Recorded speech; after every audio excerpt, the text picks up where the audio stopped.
Bonjour, dans cette nouvelle vidéo du MOOC Introduction à l'algorithmique et aux langages C, nous allons aborder les actions d'entrée-sortie.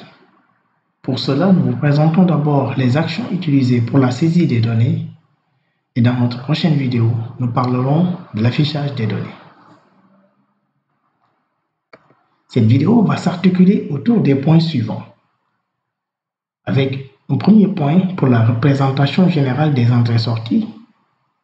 Ensuite, nous détaillerons les actions de saisie des données avant de terminer par quelques cas d'utilisation. Un algorithme est un ensemble d'instructions structurées pour la résolution d'un problème bien donné, en s'appuyant sur des informations initiales et intermédiaires que l'on appelle les données d'entrée. Et tout cela pour maintenant fournir une solution à un problème renvoyé sous forme de données de sortie. Cela dit qu'un algorithme a besoin d'interagir avec son utilisateur. Les interactions passent par l'envoi et la réception de données ou d'informations. En langage C, les actions d'entrée-sortie sont stockées dans une librairie dénommée studio.h, qui est un fichier d'entête inclus dans les programmes à partir d'une directive préprocesseur JS-include. Pour utiliser dans un programme cette librairie, nous faisons appel à cette instruction préprocesseur JS-include et entre les symboles inférieurs et supérieurs, nous plaçons le nom de la librairie studio.h. Les instructions scanf, getChar et get sont destinées à la lecture des données, tandis que les instructions printf, putchar et puts pour l'écriture des données. Nous aborderons ces dernières dans notre prochaine vidéo. Les actions d'entrée-sortie en langage C utilisent pour chaque type un format approprié pour une meilleure compréhension des données. Les formats utilisés sont %C pour représenter le type caractère, donc c'est-à-dire le type char, %S pour représenter les chaînes de caractères, donc char étoile, donc un pointeur que nous allons voir dans nos derniers chapitres, %F et %E pour la représentation ou bien le formatage des types numériques flottants, donc float et double. Et ces deux, on peut ajouter la précision de cette manière avec %P/F avec P représentant le chiffre de la précision et P donc est souvent un entier. Et enfin, nous avons maintenant %D pour le format du type numérique entier, donc les int. En algorithmique, nous avons deux actions permettant d'envoyer de l'information vers la machine, donc vers l'algorithme. Nous avons l'action saisir et l'action lire, donc qui font la même chose. Donc on a le choix, soit dans un algorithme on utilise saisir ou bien on utilise lire. À l'exécution de ces actions, l'ordinateur ou bien de l'une de ces actions, l'ordinateur demande à l'utilisateur de lui communiquer par l'intermédiaire d'un périphérique d'entrée, que ce soit le clavier, la souris ou un autre type de périphérique, de lui communiquer une donnée. L'information saisie doit être cohérente avec le type de la variable. Et donc, nous pouvons remarquer que lors de la saisie d'une donnée, celle-ci est automatiquement affichée à l'écran, donc au niveau de la sortie standard. Nous avons quelques exemples ici, avec lire non étudiant, qui permet de demander à l'utilisateur de saisir un nom et de stocker ce nom dans la variable non étudiant. Nous avons aussi, de la même manière qu'on a utilisé saisir non étudiant, on peut utiliser maintenant l'instruction lire non étudiant. Donc, en langage C, nous avons plusieurs fonctions de saisie de données. Comme en algorithmique, nous avons soit lire ou écrire, ici nous avons plusieurs fonctions qui peuvent être utilisées. Et parmi cette longue liste, nous allons nous parler de 3 principales fonctions qui sont souvent utilisées. Nous avons la fonction scanf, la fonction getChar et la fonction get. Scanf prend 2 paramètres au moins. Le premier paramètre est une chaîne de caractères indiquant le format des données attendues. Et le deuxième,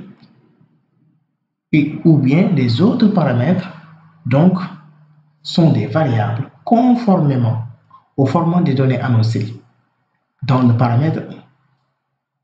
Et donc, pour lire la valeur ou bien pour lire directement les valeurs et stocker cette valeur dans l'adresse mémoire correspondante, donc on utilise le symbole et commercial pour cela.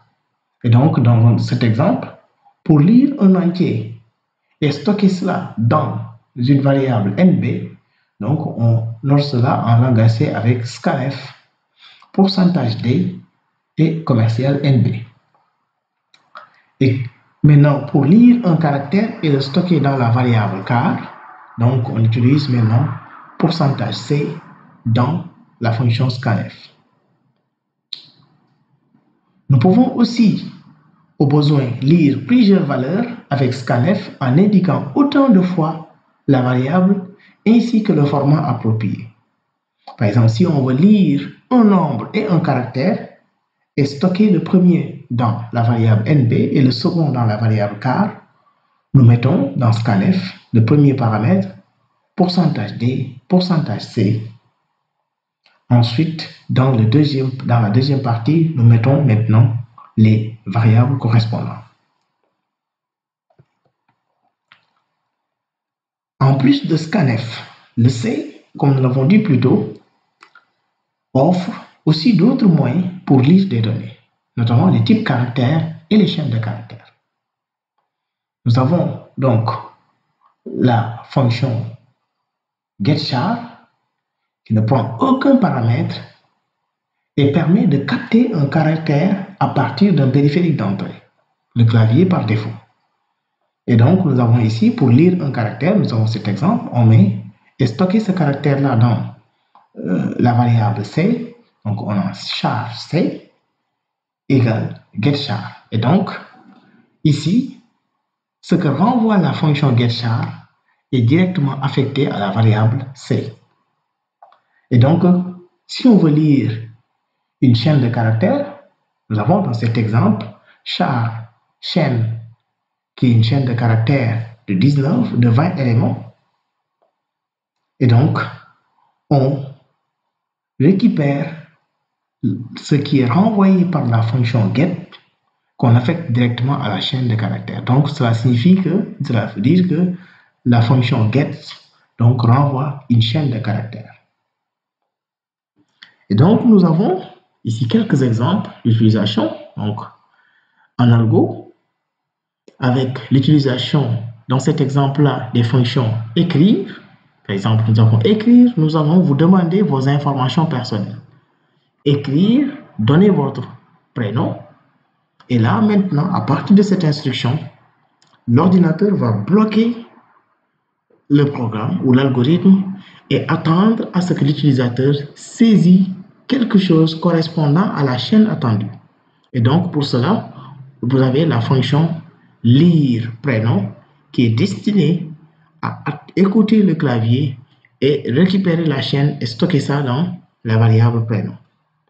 Si on passe en langage C, donc nous avons ces mêmes exemples et maintenant pour lire le prénom, nous avons soit le choix d'utiliser get ou scanf. Et donc les deux vont donner le même résultat. Ainsi, nous terminons cette vidéo et nous avons vu à travers cette présentation les actions d'entrée-sortie, notamment les actions qui permettent de saisir des informations aussi bien en algorithmique qu'en langage C. En algorithmique, nous avons abordé la fonction lire, la fonction saisir. Et en langage C, nous avons parlé de la fonction scanf, getChar et gets. Dans notre prochaine vidéo, nous parlerons des fonctions d'affichage des données,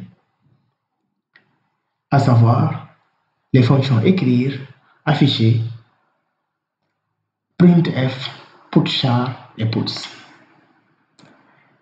Et donc ainsi nous terminons cette présentation et nous disons au revoir et à bientôt.